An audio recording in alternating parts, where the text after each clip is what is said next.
And now to close our day and get us ready for the welcome reception, we come to one of the most popular sessions of the symposium, the lightning talks. Today you're going to hear about topics related to cooperation and conflict in a changing climate from very different perspectives. Your speakers range from graduate students to CEOs and everything in between. The one thing they have in common is they are passionate about their topics, and these presentations are often among the best you will see over these 2 days. Our first presentation is going to come from Dr. Nathanael Bassett.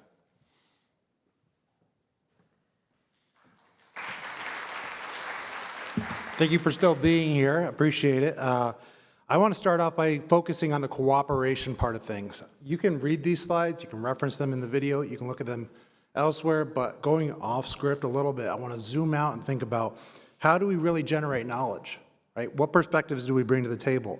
The kind of cultural aspects that go into knowledge production are what motivates me to be involved with Tearline, which is a program from the NGA, bringing various students together, faculty, researchers, and elsewhere, to think about how can we provide new perspectives to geospatial intelligence. That said, what are these, my background is actually critical media studies. I look at maps and cartography as another kind of media. And for me, maps are like the spatial imaginaries of the present. If we think about that, what geographies do matter? This is the question that we're all asking, that we're working on, synthesizing all these different views. Has anybody here heard of Prineville, Oregon, by chance? Prineville, Oregon is a small town, 3 hours southeast of Portland, population of 10,000, which is home to the largest data center in the United States. It was built first in 2010, it's run by Meta, and it uses about 15,000 gigawatt hours of electricity per year. A lot of times when we think about technology, when we think about these different things that we trust to save us, they seem ethereal, they seem up in the cloud, but those spaces, those places, those things have material geography. They're rooted in our world, they're embodied in the present, and when we try to tease out one piece of the picture, it brings me back to something that John Lewis Gaddis wrote about in The Landscape of History. It's these two perspectives between a reductionist view of the world and an ecological view. And his question was, how can there be such a thing as an independent variable? How do you look at things from one specific perspective and then not account for the other perspectives or the holistic nature of what's going on? A lot of these students at these institutions have done work in climate change for Tearline and looking at different scenarios, circumstances here and there, but the ecological view of bringing together interdisciplinary views and students is what really drives me. It brings me back to kind of a media ecology point of view, if you're familiar with that term. But in general, we think about how do we produce the knowledge we know. There is a rich body of literature in the social construction of knowledge, the science and technology studies fields, actor network theory, all these perspectives that really look at, it's never just the facts, ma'am, right? There is more to it. The quantitative data that we collect is only so valuable as that we can advance the implications of it. The qualitative data, the thick description, the research that comes out, these are things I think are so valuable for things like climate change, where we look at how do these different perspectives, these different issues, things like Prineville, places where, was that on the map? Why is it not on the map? Should it be on the map? Is it a location that's significant? As we determine significance in the world, one thing I want us to be mindful of, or I want to admonish you all to, is think about what voices are missing. What perspectives, what siloed disciplines, what siloed knowledges need to bleed over into our own work so that we can think about coming up with a more holistic or a better, more fulfilled kind of analysis that draws from not just these hard perspectives, but other ones that sometimes get deprioritized. So that's just the little bit of social scientist in me that was trained once and is fond for that. But I think it fleshes out so much of the experience and the intricacies of the complicated issues we work with. It's not just ever what we see on a map, right? Because we are writing the map. And the only data that we consider is the one that we create, is the data we create, that we collect, that we bring together. If we don't have the whole picture, the plane's not going to fly, clearly. So that's really what I want to get across, If you are a faculty member or a graduate student that wants to be involved in the production of open source geospatial intelligence, I encourage you to get a hold of me and also the Tearline team at NGA. We are really interested in advancing different and unique kinds of geospatial intelligence production. Thank you for your time. Thank you, Dr. Bassett. Next up is Ms. Laura Cline from the U.S. Department of State.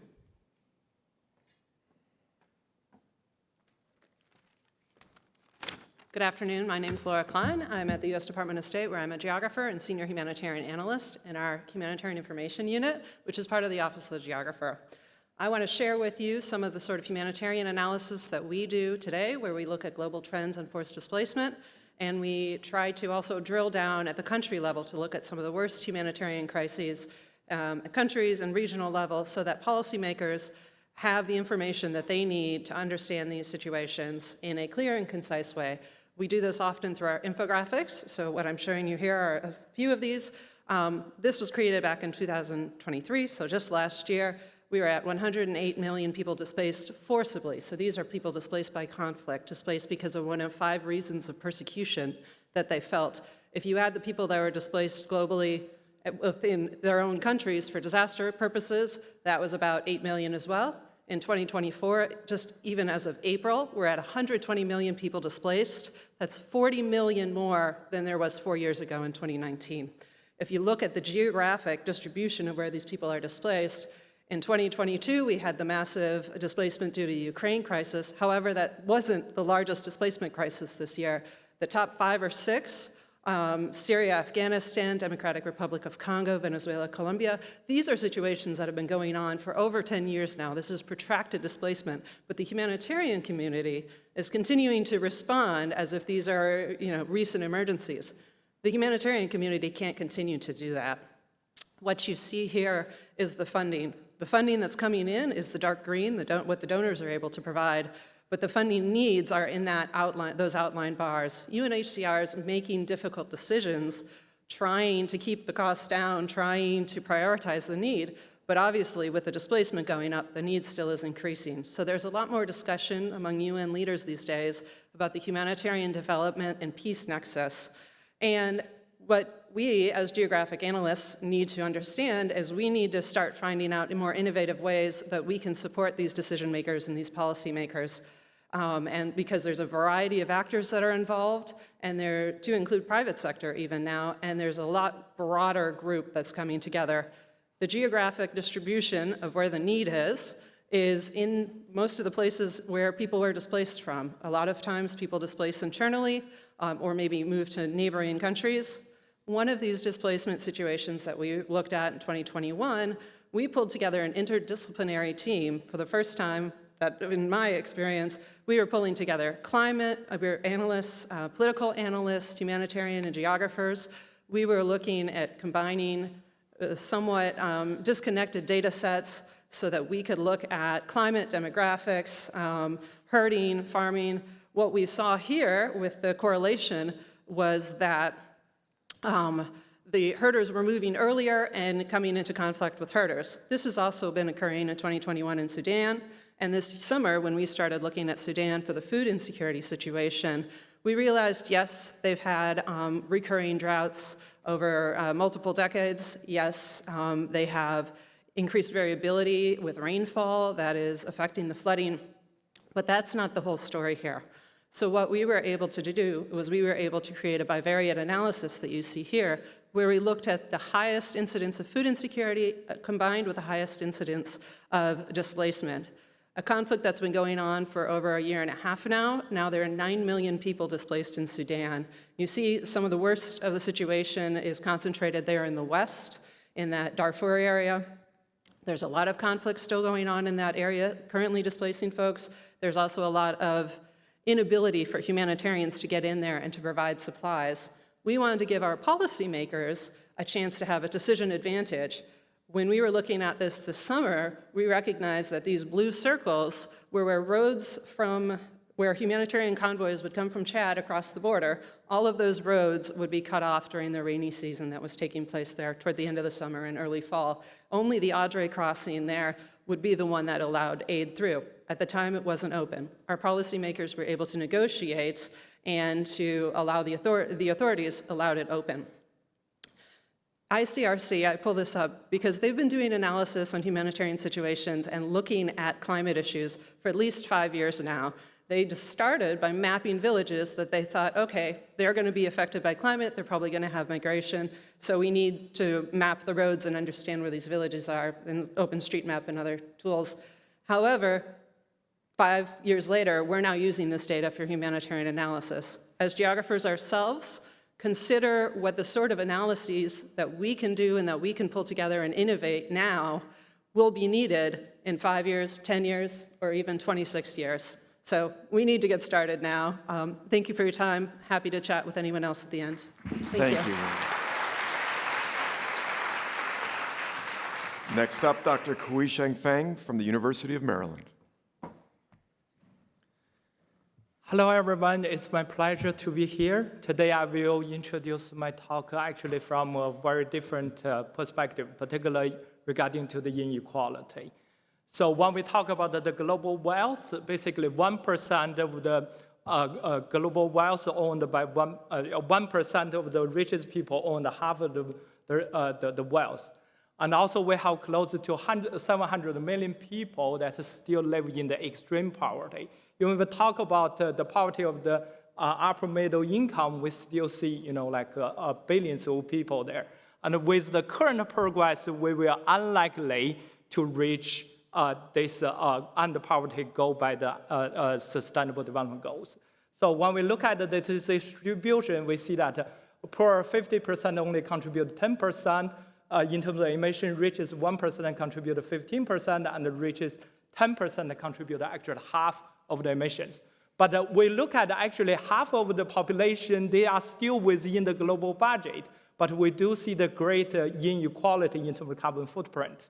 And when we look at it here across countries, we see the US, European countries, China, and Russia are out of the budget, but the rest of the countries, most of the rest of the countries, they are still within the budget that we look at the country inequality. When we look at within the country, actually US shows the greatest inequality. Europeans got better, but if you look at China and Russia, actually their richest, the group already reached to the group of the European countries' carbon footprint. So question, how much we should reduce our emissions? And it's very simple, 100%. We need to reduce 100% by 2050. And we already have 120 countries more already committed to the carbon neutral by 2050. And China is 26 with some reasons.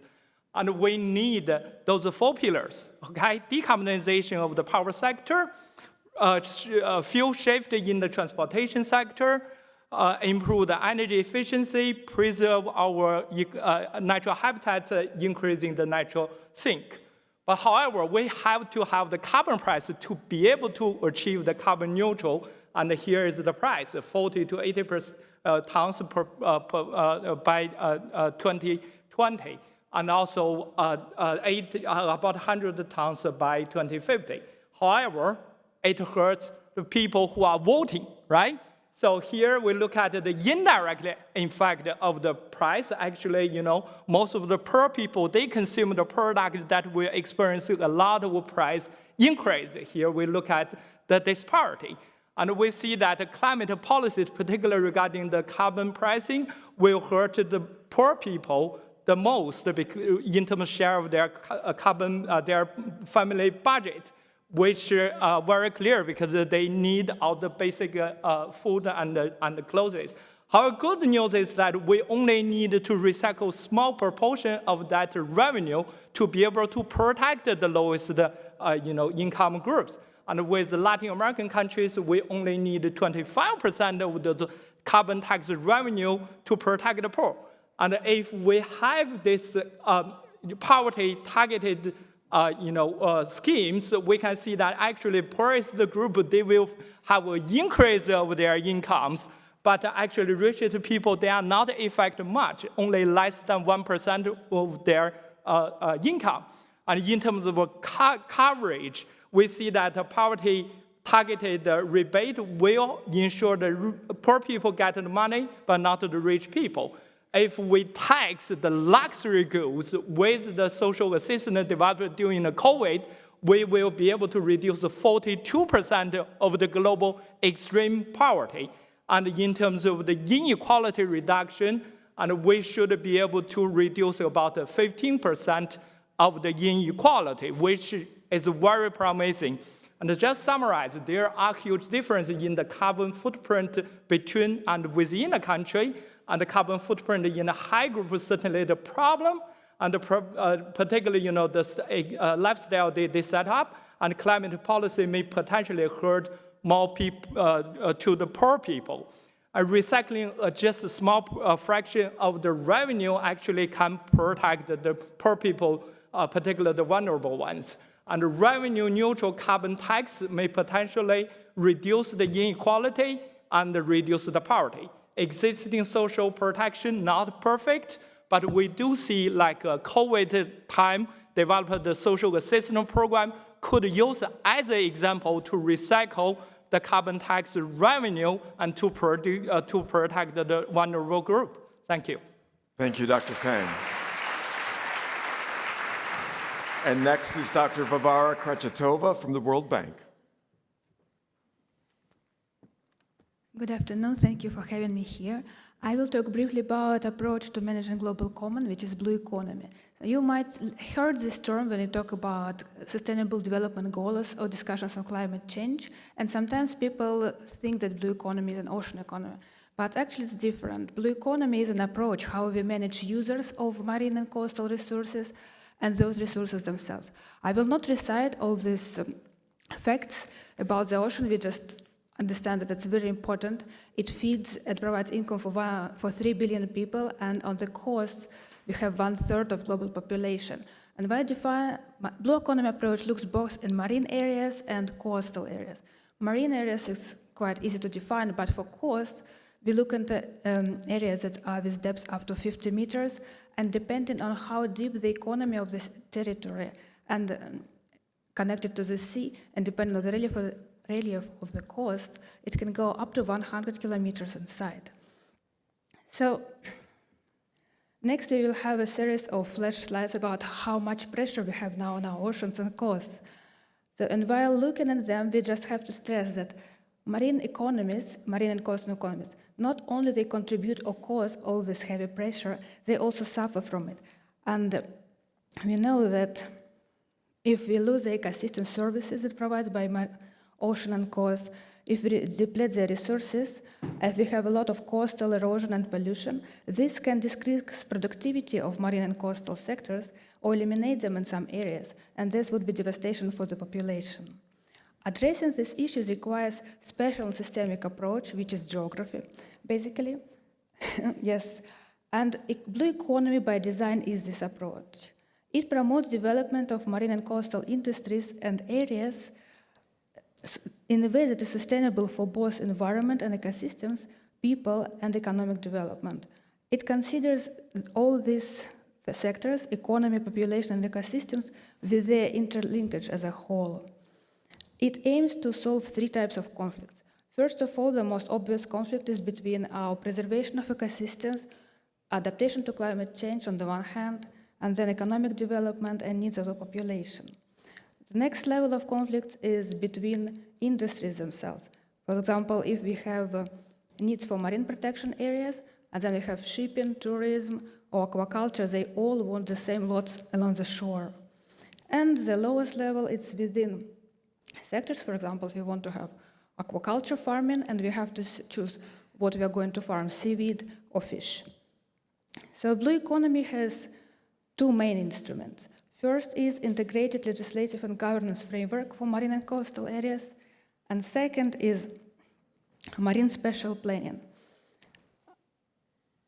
Then there are several supporting tools that are also really important, and we need to implement the first 2.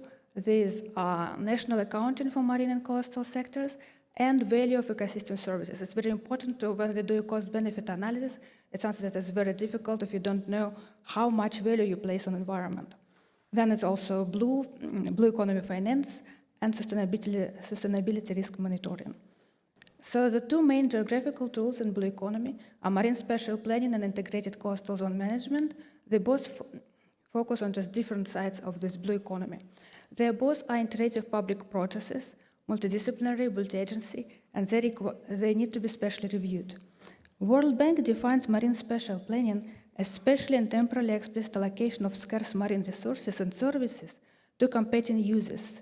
So it's the first. And second element, the governance framework that designs, implements, and monitors this allocation. So here are two examples of how it is done in Denmark and the Washington state.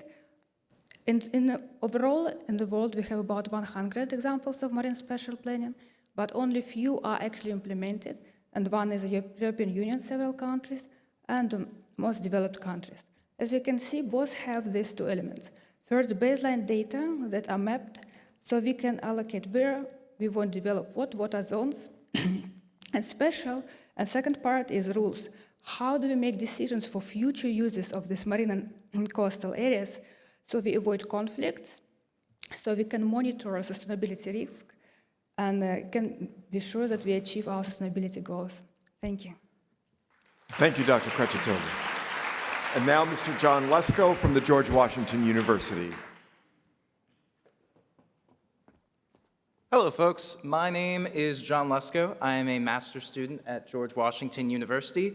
And today I'm going to be talking to you a little bit about drones and how we use them in northern New Mexico this summer to look at conservation decision-making. Drones are a lot of fun if you've seen the videos on YouTube and TikTok, but they're also very powerful tools. We'll wait for the slide to change. So there are just under 800,000 registered drone pilots that are flying just under 500,000 registered drones, according to the FAA in the US. You could say that the industry is really taking off. At the same time, conservation work is big and fast and ever-changing. We need to use the tools at our disposal to divert resources where they need to go. Why drones as opposed to other types of remote sensing for data collection? One, they're cost-effective. You can get them for under $2,000 in many cases. They're mobile. You can bring them up to the top of mountains if you can fit them in a backpack, like I've done in this picture. And most importantly, they offer real-time data collection that offers high temporal and spatial resolution data. The place I worked at this summer was called Philmont Scout Ranch. It is a high-adventure base that deals primarily in backpacking, located in northern New Mexico. And over 14,000 scouts visit there each year. It's a big area, so they have a conservation staff to keep track of everything. And I was the GIS coordinator this year. The GIS team got to work on a variety of different drone applications this summer, including trail degradation modeling, restorative thinning surveying. We monitored various conservation projects using drones, and of course, we created some cool promotional content. My master's thesis is, this is my pet project. It is on trail degradation modeling. So what I'm going after here is I'm using drones to collect high-resolution digital elevation models and imagery to go after the various characteristics of trail degradation, including incision, grade, rugosity, and width. The end result of this is I would like to combine everything into a multi-criteria evaluation model so that I can model in 3D the real physical impacts of trail degradation. Ideally, I'll connect these back to the environmental and economic costs associated with that degradation. We also got to work a lot on our restorative thinning project. So in case you don't know, the American West is kind of burning down.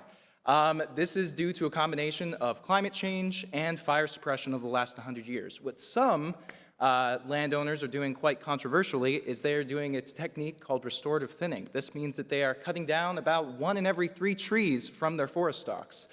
Most people, when they think of conservation, they don't think that you should cut down trees. But we're doing that here at Philmont to de-densify the canopy. Drones are really good at monitoring this because instead of collecting or going off of aerial imagery, which is collected every 3 to 4 years in New Mexico, we can collect data every 3 to 4 weeks using drones.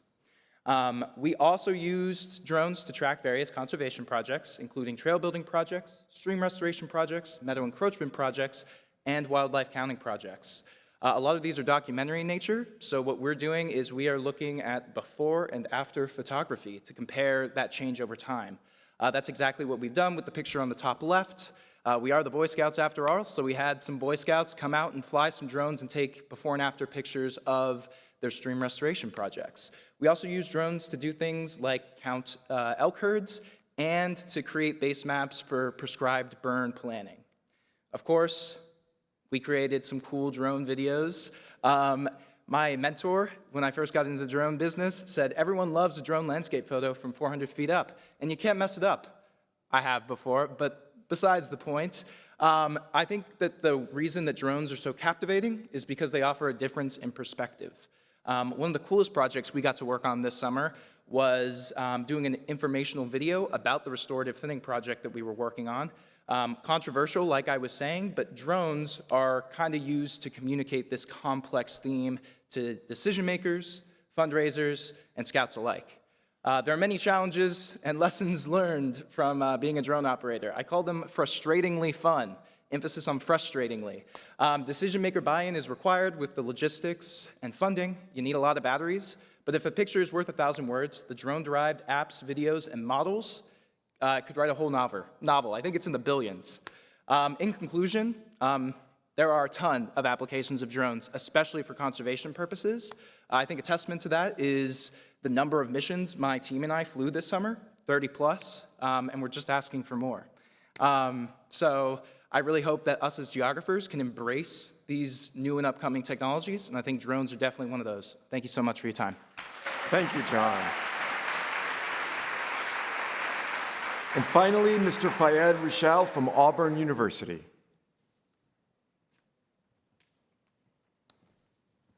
Hello, everyone, and it's an honor to be here. I'm Faiyad H. Rishal, a graduate student and teaching assistant at Department of Geosciences at Auburn University.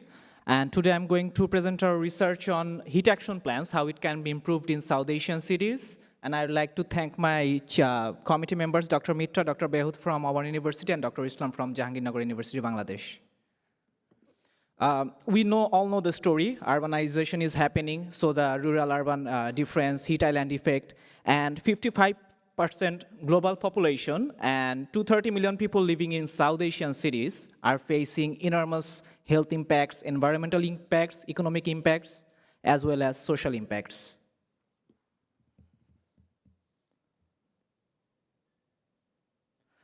Um, 2023 was the hottest year recorded history according to the World Meteorological Organization, and in 2024, bigger cities in South Asia, including India, Pakistan, Bangladesh, Nepal, Bhutan, and Sri Lanka has faced record temperatures in last 50-60 years, all of the cities. And small and medium-sized cities that are growing, that are also facing this kind. So in my research, I have looked into 10 different South Asian cities located into different geographic location and climatic region. How land use, land cover change is impacting the urban heat island effect and the correlation between that, and how we can integrate those and people's vulnerability to improve the heat action plans. I'm showing the one example of Ahmedabad, which is in Gujarat, India. And you can see the land use, land cover change. I won't go into details. There are so many GIS experts here. I have used random forest modeling in Google Earth Engine. And in last 20 years, you can see the red urbanized area, how it has increased. And the red area on the left-hand side, it has been changed, and mostly from the natural surface to the impervious surface, like urbanized area. So the red area is our urban area, and red area is on the right hand is also the high land surface temperature. In all cities, we have seen that regardless of the topography or the climatic region, it has huge correlation with the land use, land cover change. So when government are making heat action plans, they are only taking into account this physical vulnerability. But in IPCC 6th assessment report, where they have included a chapter on cities, spatial chapter, they talked about heat vulnerability index, where they talked about sensitivity, exposure, and adaptive capacity, because different people are different level of vulnerability they have, depending on age, the health status, housing condition, their economic level. So this is the example of Ahmedabad, which was the first heat action plan. it worked, it saved the people's life, but it didn't take into account the spatial variability of the vulnerability. But it worked, it saved a lot of people's life. But we need to think ahead of the time because all of the cities are growing right now, and they will soon be in need for a heat action plan. So this is Dhaka Climate Action Plan. It is a comprehensive climate action plan, but heat is one of the core climate risks. And you can see they have recognized the different hotspots based on the vulnerability of the population. And they have based on the adaptive capacity, exposure, and sensitivity. Both the physical and social vulnerability they have included into their plan. This is the Jodhpur example from India. It has 3 different maps you can see based on the sensitivity, adaptive capacity, and the exposure.